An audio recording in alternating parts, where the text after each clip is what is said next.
हिंदी में यूपीएससी की तैयारी से संबंधित प्रोग्राम्स को देखने के लिए सब्सक्राइब करें स्टडी IQIAS हिंदी। नमस्कार दोस्तों, स्टडी IQIAS हिंदी में आप सभी लोगों का बहुत बहुत स्वागत है। मेरा नाम है मनीष श्रीवास्तव। आज हम जिस विषय पर चर्चा करने वाले हैं वो है यूपीएससी 2025। देखिए, यूपीएससी 2025 का आपके पास नोटिफिकेशन आ चुका है। साथ साथ एग्जाम की डेट आपको पता ही है कि भाई 25 मई को आपका प्रीलिम्स का एग्जाम होने वाला है, 25 मई को। तो आपके पास अब समय तो बहुत कम बचा है और आज से अगर हम बात करें तो सिर्फ आपके पास बचे हैं 106 दिन, 106 डेज। तो 106 दिनों में आप कैसे इस तैयारी को भरपूर तरीके से पूरा कर सकें ताकि हमारे प्रीलिम्स में हम ज़्यादा से ज़्यादा स्कोर कर सकें, आज हमारी जो चर्चा का एजेंडा है वो इसी के इर्द गिर्द रहेगा। तो अगर हम बात करें तो जो स्टूडेंट्स इस साल 2025 के लिए अटेम्प्ट दे रहे हैं उनके कुछ एरियाज बहुत अच्छे होने चाहिए। यूपीएससी का जो पीटी का पेपर है, इस पीटी पेपर की कुछ मांगे हैं वो आपको ज़रूर पूरी करनी चाहिए। जैसे आपने थ्योरी तो अभी सारे सब्जेक्ट्स की अच्छे से पढ़ी ही है, लेकिन कुछ ऐसी चीज़ें हैं जैसे सी सेट आपके डेली अभी 106 दिन में डेली 1 घंटा आपको पढ़ना चाहिए। 1 घंटे से प्लस आपके पास इतना समय इसको देना है और ये मतलब 90 मिनट्स तक आप मैक्सिमम दे सकते हो उसको। तो 1.5 घंटे आप सी सेट ज़रूर प्रैक्टिस करो आगामी 106 दिनों के लिए। ठीक है, 106 डेज का हम यहाँ पर प्लान आपको फ्रेम करके दे रहे हैं। तो सबसे पहली चीज़ है जो पारंपरिक विषय हैं, आपके पारंपरिक विषयों को बहुत अच्छे से मजबूत आप लोगों ने कर लिया होगा अब तक। अब जो बात है कि अब इस दौर में आप थोड़ा सा करंट को ज़्यादा फोकस करिए। करंट अफेयर्स आप अच्छे से पढ़िए। आपके सिलेबस के अकॉर्डिंगली अगर हम बात करते हैं तो भाई पहला सिलेबस में लाइन ही दिया है राष्ट्रीय स्तर की, अंतर्राष्ट्रीय स्तर की, जो सामसायिक घटनाएं उनको बेहतर तरीके से पढ़ना है आपको। इसके अलावा कुछ सब्जेक्ट जहां से करंट ज़्यादा आएगा, जैसे कुछ सब्जेक्ट ऐसे हैं जो थ्योरी वाले हैं, जैसे इतिहास की बात करें, भूगोल की बात करें और राज व्यवस्था की बात करें, यहाँ से कुछ पारंपरिक प्रश्न आते हैं। जैसे ऐतिहासिक तौर पर देखा जाए तो इतिहास से कुछ प्रश्न ऐसे बनेंगे आपको जो फैक्चुअल इंफॉर्मेशंस होंगी, जो आपके नोट्स वगैरह से होंगे। तो इन क्वेश्चंस के लिए बहुत अच्छा है कि आपके PYQs जो हैं वो अच्छे स्ट्रांग हों। तो डेली जैसे आपको 90 मिनट क्या करना है कि भाई 90 मिनट आपको एटलीस्ट सी सेट पढ़ना है। उसी क्रम में आप सारे स्टूडेंट्स ये ज़रूर तय करिए कि आप रोज़ाना 50 क्वेश्चंस PYQs के लगाते रहिए ये आगामी दिन में। अब इनमें आपको 1 घंटे से ज़्यादा नहीं देने, क्योंकि यूपीएससी का पेपर जो होगा वो 2 घंटे का होगा और 2 घंटे में आपको 100 क्वेश्चन सॉल्व करने होंगे जो सुबह के समय पेपर होगा। और देखिए, इनको ऐसे सॉल्व मत करिए, एक OMR शीट ले लीजिए और OMR शीट को भरिए बैठकर। मतलब जब आप पेपर दे रहे हो तो वो क्वेश्चंस को आप प्रॉपरली जैसे OMR शीट में फिल करते हैं वैसे ही इन चीज़ों को भी करिए, है ना, जब भी आप पेपर उठाएं। और साथ साथ 50 क्वेश्चंस ऐसे MCQ सॉल्व करिए जो मॉक टेस्ट हैं, उनको ज़रूर लगा लीजिए। तो वो आपको आगामी प्रश्नों में मदद करेंगे और ये वाले जो हैं, जो स्टैटिक पार्ट्स हैं, उनको भी कवर कर देंगे। हालांकि केवल ऐसा नहीं है कि आपको इसमें चुन लेना है कि इतिहास, भूगोल, राज्य व्यवस्था के ही क्वेश्चन हम PYQs करेंगे। आप PYQs उठाइए, 2023 का पेपर उठा लीजिए, 2022 का उठा लीजिए, 2014 का उठा लीजिए, 15 का उठा लीजिए, इनको सॉल्व करिए। लेकिन उसमें ऐसा नहीं कि छांट कर प्रश्न करेंगे, लेकिन इन जगहों पर आपको जैसे आर्टिकल से बेस्ड क्वेश्चंस आते हैं, राष्ट्रपति की कुछ शक्तियों से जुड़े हुए आते हैं, कैग से जुड़े हुए प्रश्न आए हुए हैं, संविधान सभा से जुड़े हुए प्रश्न आए हुए हैं, भूगोल से भी ऐसे ही प्रश्न आपको देखने मिलते हैं कि भाई भूगोलिक स्थिति से है, वर्ल्ड ज्योग्राफी से है, इतिहास से भी इस तरह के प्रश्न आपको बहुत अमूमन देखने मिलते हैं। तो उनको तो आपको टारगेट करना ही है, लेकिन जो करंट बेस्ड क्वेश्चंस जहाँ जहाँ एरिया से फोकस होने हैं उनमें इकोनॉमिक्स का पार्ट है। और इकोनॉमिक्स के लिए आपके पास अभी एक अच्छा दस्तावेज है जो कि इकोनॉमिक सर्वे है, सर्वेक्षण हुआ है अभी, आर्थिक सर्वेक्षण, इसको ज़रूर फॉलो करिए। भारत सरकार ने जो योजनाओं की बात करी है उनको ज़रूर अच्छे से पढ़ लीजिए। साथ साथ आपका जो पर्यावरण पारिस्थितिकी के क्षेत्र हैं, विज्ञान प्रौद्योगिकी है, और कई संगठन और कई सम्मेलन अभी हुए हैं, इनसे आपको करंट के क्वेश्चंस फ्रेम होने की ज़्यादा संभावना है। तो इन एरियाज़ को आप जो है लेटेस्ट तौर पर करंट पर आप फोकस करना स्टार्ट करिए। तो एटलीस्ट आपके दिन का जो समय बीते, इसमें अगर हम इसको एक प्रॉपर चैनल वाइज करें तो आपके पास सी सेट के लिए 90 मिनट्स का समय है, PYQs 1 घंटा है ना, इसको 60 मिनट से ज़्यादा मत दीजिए। MCQs जो टेस्ट सीरीज आप लगा रहे हैं वो 1 घंटा 60 मिनट्स लगाइए, और इसके बाद आप करंट अफेयर्स को अच्छे से थरोली पढ़िए। मतलब आधा अधूरा मत पढ़िए कि बस करंट अफेयर्स में क्या होता है, एक होता है कॉन्टेक्स्ट। आपने मान लिया जाए कोई खबर पढ़ ली, उससे काम नहीं होगा सिर्फ, ठीक है। जैसे मैं आपको एक छोटा सा उदाहरण देता हूं और उस चीज से आपको थोड़ा सा समझा देता हूं।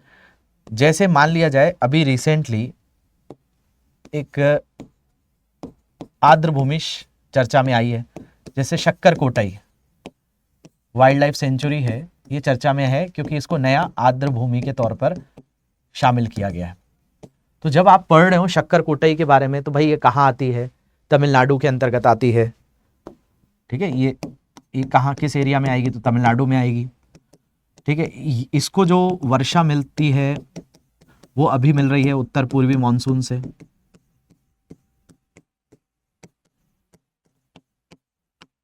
अभी नॉर्थ ईस्ट मानसून से इसको वर्षा मिलती है, क्योंकि भाई आपके मानसून में 2 तरह के मानसून होते हैं, एक दक्षिण पश्चिम मानसून, एक उत्तर पूर्वी मानसून। लेकिन तमिलनाडु को जो वर्षा मिलती है वो किससे मिलती है, वो तो उत्तर पूर्व मानसून से मिलती है। तो शक्कर कोटई का जो सबसे बड़ा स्रोत है जल का, वो क्या है, वो कहीं ना कहीं ये वाला मानसून क्षेत्र है। दूसरा, यहाँ पर पक्षियों का काफ़ी संरक्षण है, बहुत सारे पक्षी यहाँ पर देखने मिलते हैं। तो उन पक्षियों के बारे में पढ़िए कि भाई कौन कौन से यहाँ पर, जैसे पेलिकन बर्ड्स यहाँ पर मिलती है, ठीक है। लिटिल कॉर्मोरेंट नाम की बर्ड यहाँ पर मिलती है। यहीं पर आपको ब्लैक काइट मिल जाएगी। तो ऐसे वहाँ की स्पीशीज के बारे में पढ़िए। किसानों को यहाँ पर जो कृषि है, कृषि में ये मदद करती है। ये लेक है जो सिंचाई के लिए यानी इरिगेशन के लिए सपोर्ट करती है। ग्राउंड वाटर को, भूजल को यहाँ पर रिचार्ज करती है और इस पारिस्थितिक तंत्र को बनाती है। तो ये आर्द्रभूमि अभी रिसेंटली कब हुआ है, तो भाई 2 फरवरी को जब हम विश्व आर्द्र दिवस मनाते हैं, आर्द्रभूमि दिवस, उस दिन घोषित की गई थी। और भारत में अब इनका आंकड़ा 89 के आसपास हो गया है, क्योंकि 4 नए जोड़े गए हैं। तो आपने पढ़ा केवल शक्कर कोटई के बारे में, लेकिन शक्कर कोटई के अलग अलग एंगल्स पढ़ लिए, ठीक है। एक खबर है लेकिन इसके बहुत सारे अलग अलग कॉन्टेक्स्ट आपने देख लिए। जैसे मान लिया जाए कि भाई आपने अभी रिसेंटली कोई दूसरा करंट अफेयर इंटरनेशनल लेवल पे पढ़ा कि भाई आपने अमेरिका के साथ पॉलिसीज़ को देखा, टैरिफ के बारे में देखा, तो आप उसके साथ साथ फ्री ट्रेड एग्रीमेंट क्या होता है उसको समझिए, साथ साथ डंकी रूट्स क्या हैं, जो उससे इर्द गिर्द जो चीज़ें चल रही हैं। मतलब आपको 360 डिग्री एंगल से जब आप किसी खबर को पढ़ेंगे तो आपको इतने सारे थ्योरेटिकल पॉइंटर्स मिल जाएंगे जिससे आपकी थ्योरी और बेहतर हो पाएगी। तो एटलीस्ट आप करंट अफेयर्स को मिनिमम जो है 2 घंटे का समय तो दीजिए। और जब आप PYQ सॉल्व करेंगे तो आपको कुछ क्वेश्चंस गलत होंगे, उनको नोट करिए कि कौन से टॉपिक गलत हो रहे हैं। MCQs करिए जिनमें आप टॉपिक आइडेंटिफाई कर लीजिए। मान लीजिए इकोनॉमिक्स का कोई टॉपिक आपको नहीं समझ में आया तो उसको वापस से रिवाइज करना है, जहां गलती हो रही है उसको सुधारना है, और साथ साथ करंट्स को भी करना है। तो इससे आपको एटलीस्ट रोजाना थ्योरी जो आपकी है उसको भी रिवाइज करने का मौका मिल पाएगा क्वेश्चंस के बेसिस पर। तो अल्टीमेटली 2 घंटे और ये 3 घंटे हो जाते हैं आपके लगभग 3.5 घंटे और 5.5 घंटे, और इसको आप रिवाइज करोगे तो 6.5-7 घंटे का आपका शेड्यूल यहाँ पर देखने मिल जाता है। अगर आपको लग रहा है कि भाई हमने थ्योरी अच्छे से पढ़ ली है और अब हमें एक रिवीजन अच्छे से करना है, तो जो लोग ऑलरेडी हमारे बैचेस में हैं वो लोग तो कर ही रहे होंगे रिवीजन, तो आप SIP की क्लासेस को 1 से 2 बार देख लीजिए। आप सारे स्टूडेंट्स SIP की जो आपको क्लासेस पढ़ाई गई हैं उनको भी 2 बार ज़रूर देखो एग्जाम से जाने से पहले। तो ये 3 घंटे की क्लास होती है, उसको फास्ट फॉरवर्ड करके देख लो तो 1.5 घंटे में खत्म हो जाएगी। तो 10 घंटे एटलीस्ट आपके ओवरऑल निकल जाएंगे। और जिन्होंने अभी, हो सकता है कि कुछ ऐसे स्टूडेंट्स हो जिनको नहीं पता हो कि भाई SIP बैच कैसे लेना है, तो SIP बैच जो है, आप अगर इस डिस्क्रिप्शन बॉक्स पर एक लिंक मिलेगा उसको क्लिक करोगे तो आपको यहाँ पर हमारे कोर्सेज मिल जाएंगे। जैसे SIP बैच किसी को लेना है ना 2025 के लिए, तो अभी है इसमें, आप 10 फरवरी से ये बैच शुरू हो रहा है शाम 6 बजे, इसको आप इंक्लूड कर सकते हो। इसमें बाय नाउ के ऑप्शन पर चले जाओ आप, और इसमें ऐड प्रोमो कोड जब करोगे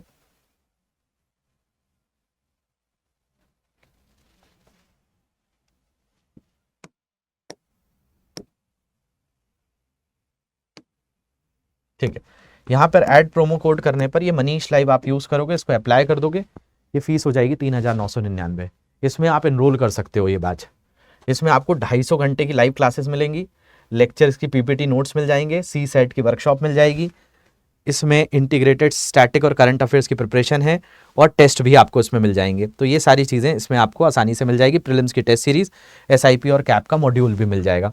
तो उन स्टूडेंट्स के लिए अभी 100 दिन में अगर आप सोच रहे हैं कि आपने पढ़कर थोड़ा सा एक अच्छे से टाइमली रिवीजन हो जाए, तो इसको आप ऑप्ट कर लीजिए। ठीक है, तो आपको इसमें सिर्फ क्या करना है, आपको डिस्क्रिप्शन के लिंक में जाना है, SIP वहां पर सर्च करना है हिंदी मीडियम में, तो आपको मिल जाएगा। दूसरा, इसमें एक कोड जो आपको लगाना है वो भूलना नहीं है, मनीष लाइव, उसको लगाकर आप एनरोल कर लीजिए। और अगर आपको कहीं कोई समस्या आती है, आपको नहीं समझ में आता है, तो इस इंस्टाग्राम ID का यूज करिए, मनीष श्रीवास्तव GS, इस पर जुड़ जाइए, या फिर ये मेरा टेलीग्राम ग्रुप है M27 श्रीवास्तव, इनमें से कहीं पर भी आप क्वेश्चंस पूछ सकते हो। मेल ID अगर चाहिए तो मेल ID भी ये है manish.s@studyiq.com, तो यहाँ पर आप पूछ सकते हो। ठीक है, तो आशा करता हूँ कि आपकी जो प्रिपरेशन है वो बेहतर तरीके से हो, और आप जल्दी से जल्दी आपकी प्रिपरेशन को एक अच्छा जो है स्वरूप दे सकें, और कहीं समस्या आए तो आप यहाँ पर ज़रूर आप पूछेंगे। मिलता हूँ मैं आपसे अगले सत्र में, तब तक के लिए ध्यान रखिए। Thank you very much for watching this, have a great day. Hindi में UPSC की तैयारी से संबंधित प्रोग्राम्स को देखने के लिए सब्सक्राइब करें स्टडी IQ IAS हिंदी।